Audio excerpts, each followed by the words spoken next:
Comment j'en suis venu à ce projet de Dead Chic?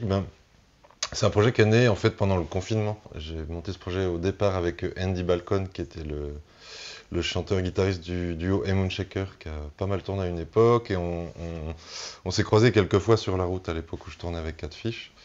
Et on a échangé, on a sympathisé, mais sans plus. Et en fait, on a échangé en 2020 à propos de l'idée de faire une collaboration, quoi, si tu veux.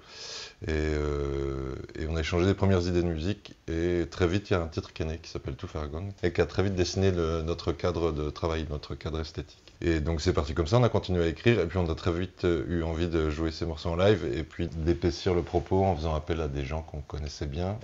Mathis qui est avec moi, Mathis Akengin, avec qui j'ai joué dans Catfish sur les dernières années du projet. Et puis on a fait appel à Rémi Ferbu à la batterie, qu'on connaissait tous et qui avait notamment joué avec Andy de Moon Shaker. Moi je pense qu'on a la même, à peu près, de manière large, mais à peu près le même background musical, les mêmes influences, on a tourné un peu sur les mêmes scènes. Donc je pense qu'on avait déjà ce point commun de départ.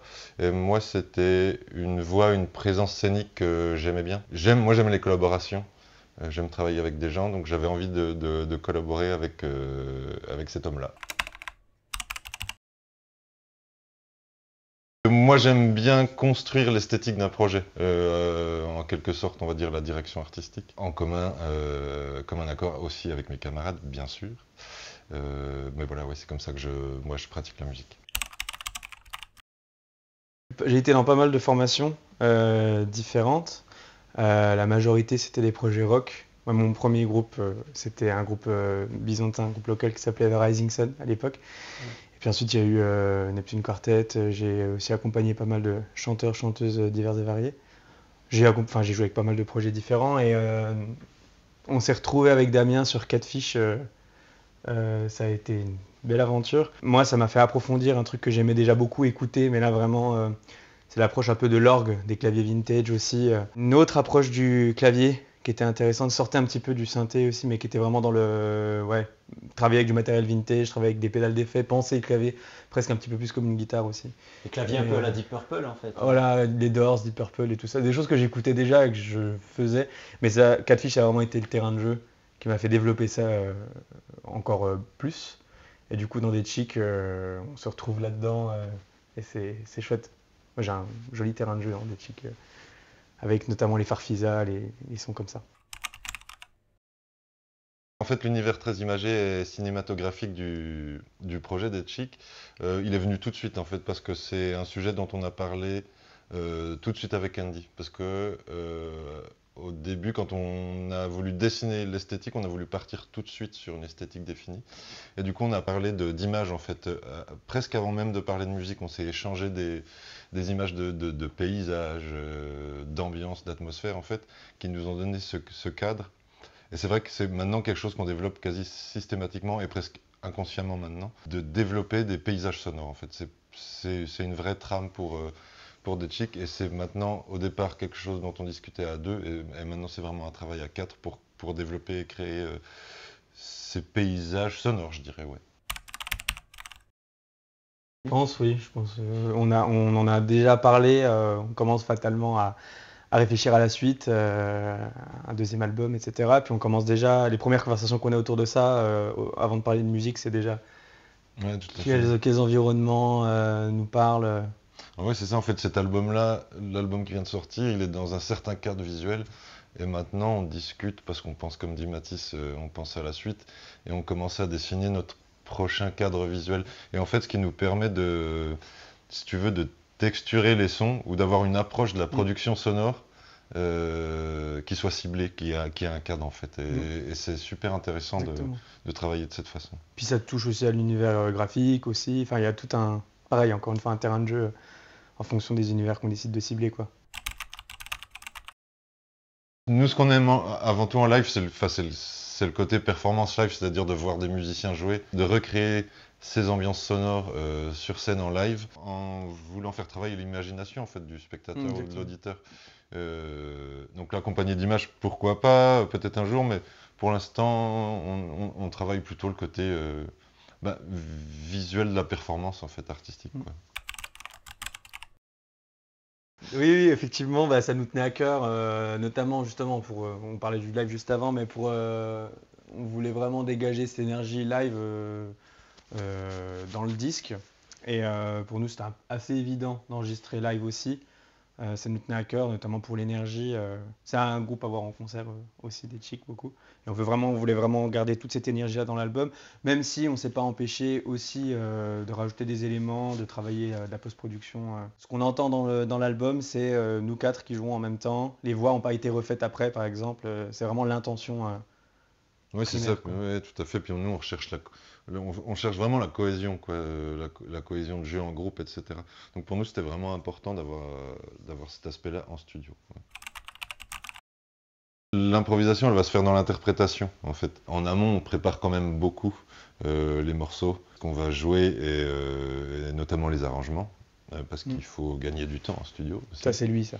Mais par contre, j'imagine que effectivement, d'une prise à l'autre, on va interpréter différemment le morceau. Donc, en termes d'improvisation, si tu veux, ça va pas être énorme en termes de parties nouvelles, etc.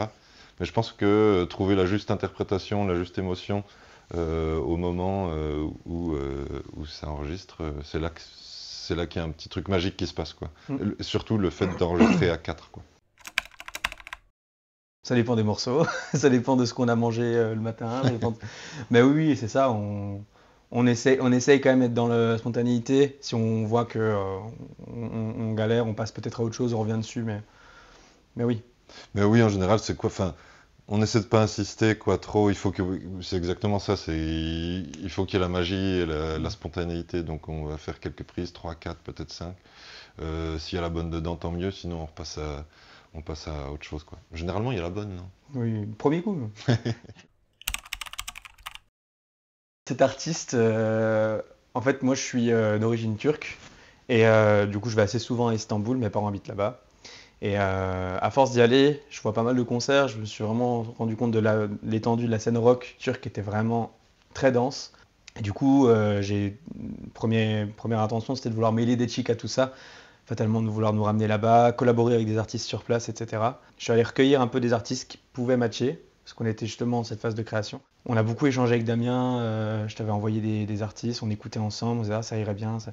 Puis en fait, l'idée d'une voix féminine nous est venue assez vite. On trouvait que ça rééquilibrait bien avec la voix super rauque de Andy. Et puis Touché, ça a été le coup de cœur. Donc elle s'appelle Touché Chenol. Et puis du coup on l'a contacté et ça s'est fait de manière assez fluide. Le morceau là, parlait tout de suite. Une amitié s'est faite aussi rapidement. Et puis voilà, on est ravis en tout cas de ce morceau. Et dans ce morceau il y a aussi l'intervention.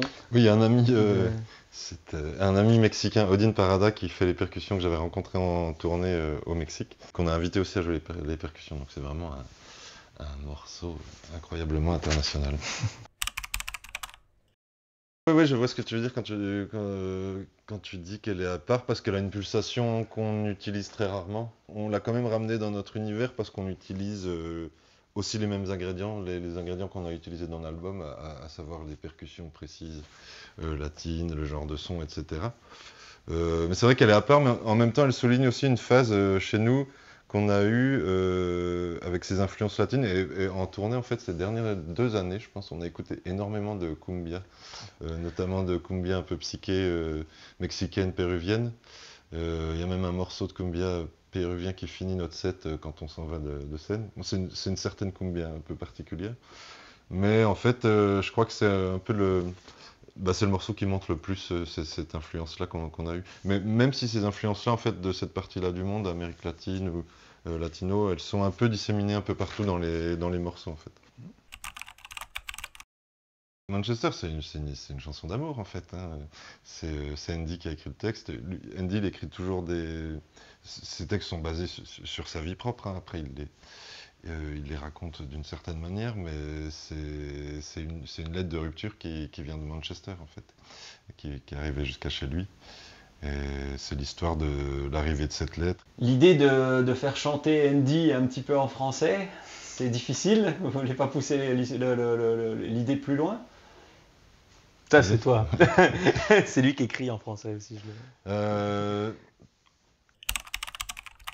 n'y a pas de réflexion pure sur il faut tant de français où tu es en anglais, tout ça.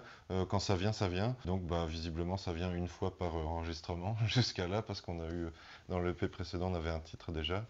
Et sur cet album, on en a un. Il n'y a pas de réflexion, en fait, il y a une mélodie ou une ambiance qui arrive, puis on se dit, tiens, la texture du français matcherait bien avec cet univers, elle pourrait très bien répondre au thème, ou, etc. Donc voilà comment on fait, quoi. Ces deux chansons-là, elles ont été écrites plus collectivement, je pense. Notamment Fortune, on l'a écrit vraiment, il y a eu un processus à 4 à un moment donné. Paris, ça a été un peu différent, elle a une longue histoire de création, mais il y a un moment donné, elle est repassée à la moulinette de nous 4. C'est pas toujours le cas, mais ça arrive sur plusieurs titres dans l'album. Et c'est peut-être pour ça, quand tu parles de, je sais pas, de choses plus directes, tu as dit, je crois, ou de... bah c'est peut-être le fait aussi qu'il y a un élan plus collectif à un moment donné en salle de répétition, quoi. C'est une organisation. Après, nous, on a quand même à cœur de garder un contact. On a quand même un contact quotidien entre nous. On parle tous les jours. On fait des visios très souvent. Voilà, bon, c'est un peu les méthodes classiques, travailler à distance. C'est vrai que du coup, il y a ce côté vie de groupe. Des fois, ça peut manquer, mais on a quand même la chance de pouvoir se voir assez souvent. Notamment, bon, on se voit à chaque tournée. Là, vu que l'album vient de sortir, il y a aussi. Vous avez joué à 2 avec Andy récemment en Angleterre. Vous avez fait de la promo à Paris. Finalement, on arrive quand même à avoir un lien assez fort. Ouais, c'est ça. Moi, je trouve ça même pas mal, en fait, de mon point de vue. Oui. Parce que quand on se retrouve, c'est pour des périodes condensées de travail. Et on va se retrouver 4-5 jours en amont de telle échéance, que ce soit un enregistrement, une tournée, etc.